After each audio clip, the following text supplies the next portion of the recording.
Hi, I'm Mark Haddon, and this is the Bear Cave. Today I'm joined by Rob, Patrick, and Frank, and today we're going to be discussing Vic Bears because it's a very special year in Vic Bear history. You're 20 years old. You're looking at me when Well, you say I'm looking at you, Rob. I wish I was just 20 years old. Well, mate. Rob, you were one of the founding members, so you were there when it sort of almost there when it was Almost started. there. I think for a year or so that you could get in as a founding member way back there in 96, 97, in the very early years there were all formed. So yeah, I sort of stumbled But hold it, 96, 97, is that 20 years? It is? It is. It is, my God, it is. I know. when you add it Can't up like believe that. It's crazy. So what was those early years like? Oh, they were great. I mean, for me, it was coming out as well in Melbourne and discovering the Laird for the first time, but also a place where, you know, guys I was attracted to and lots of social activities and a lot of fun was happening. So for me, it was like I found my brothers, you know, I found my tribe, and it was great. There was a lot of activity with the club, a lot of get-togethers, lunches, which we've kept that tradition going for 20 years now. But yeah, lots of things going on, just lots of opportunities for guys to get together, and, you know, the odd bear contest here and there, which sort of grew and evolved over the years as well. So Well, yeah, I mean, it started off very small back in the day. yeah, and it wasn't. I remember that. Yeah, Daddy Paul Evans was really kicked it off as I think it was Mr. Melbourne Bear contest, then it was That's Mr. right. Melbourne Bear and Cub, and then it was Mr. Australia, and then it sort of morphed, and what was a one-day event then became just sort of a weekend celebration, and now over sort of 8 days, as we know, Southern Hibernation now, sort of 20 odd years later. So. And not only that, we've got like an Australasian competition, and we've got an like just a Victorian competition now. I know, yeah. Which so that's changed. someone may have won this year, Patrick. Yes. Somebody has. So Very proud. How did it feel winning Mr. Vic Bears this year? Oh, I'm very proud. It's amazing, and it's so great that I get so much support from all the people here. It's great. I'm very proud, and I will do everything to make the people happy. I'm sure you will. Frank, how did you get involved in Bears? Similar to story to Rob, but about a year later. I had come out late in my life. I was about 23, and my then friend, who was trying to be my partner, said, I'm not really your type, obviously. So he said, you need to get involved in a group of bears. And I just went, I don't know anything about them. I looked them up on the internet. There was very little. And what was there was obviously not PG rated. So I thought, all right. Yeah. But I'd heard about the Laird, didn't really want to go there. And I actually got introduced through Bears through Lazy Sunday Lunch.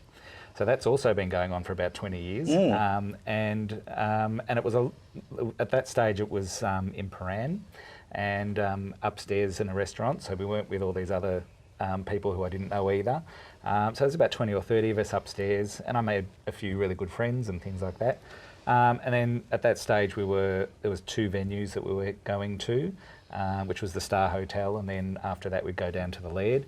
So we got to experience a whole different variety and group of people, and then I met up with my partners, and then after that we sort of weren't involved with the Bears so much, only because we were living our lives doing other things, but we were always kept in touch. We developed a business, and I kept in touch with Vic Bears by doing their presentation flowers for the Mr. Vic Bears competitions and things like that. And then I sort of fell off a bit with the job because it was so time consuming. And then the current president, Peter Undy, came along, chatted to me for a while, about 3 years. He said, if you're interested in becoming a committee member, would you like to attend a meeting? So I came to a meeting, and he said, what's your opinion? And I told him, and he said, that's why we need you on the committee. And I said, right, okay then. I said, I'll come in just and see how it works out. And in the space of 2 months, I ended up being the treasurer of the club, as well as the editor of the newsletter. So, and you're here right now, I'm here right now, representing. And so yeah. How do you think, guys? How do you think the Bears has changed over the 20 years, especially Vic Bears? Have you seen a big change, Rob, in the 20 years?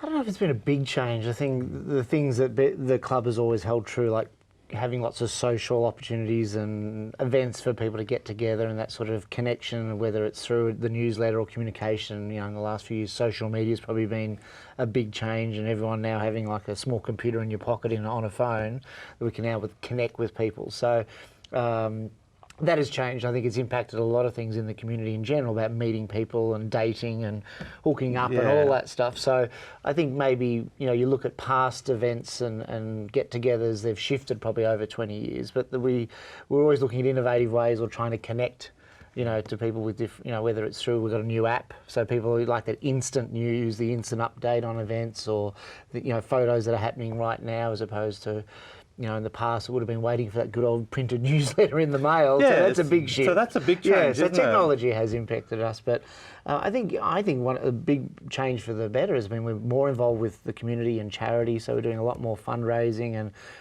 able to raise a lot more funds for community groups in need. So that's probably a big shift I've seen. Fair enough. Patrick, what do you think about the Bears, and where do you see the Bears going especially Vic Bears, in the next couple of years? Because you're the future. Yeah, I am the future. And I think we will have a great future because we are great people and the club is a real amazing club. The only thing what we have to do, and that's actually not just our club, the whole gay community, we have to tolerate each other and stop with the discrimination in our gay community. And the Vic Bears are great because I came about 3.5 years ago to Australia and I had no friends, I had no family here in Australia, and I went to the LAD, I met a few members from the Vic Bears, and it told me, come along to the Vic Bears and you feel like home and you get like my own family. And it's true, I have now so great friends here, and it's beautiful that I get so much support, and that's what we have to do also in future, not just to have fun in this. Everything we have to support each other, because that's the most important thing. That's right. Frank, I believe there is a little bit of a celebration going on this year for the 20th anniversary. In April this year, 2016, we're having our 20 years celebration. We're having a weekend function and weekend-long party, basically, to try and get all the Vic Bears past and present together and really celebrate what the club's all about, because the core of the club's always been the same, which is socialisation of people who are usually marginalised, getting together and having a good time. Fantastic. Well, hopefully I'll see all you guys there in April. You better. You've been a big part of the club. It will be a lot of fun. Yeah, It will be a lot of exactly. fun. Thank you guys for coming in today. Thank you, Patrick, Frank and Rob, for being here today. Thank you. Thank you. Hopefully Vic Bears has a long and prosperous future. This is Big Bear Mark and you are on Bent TV. This has been The Bear Cave. Catch you next time.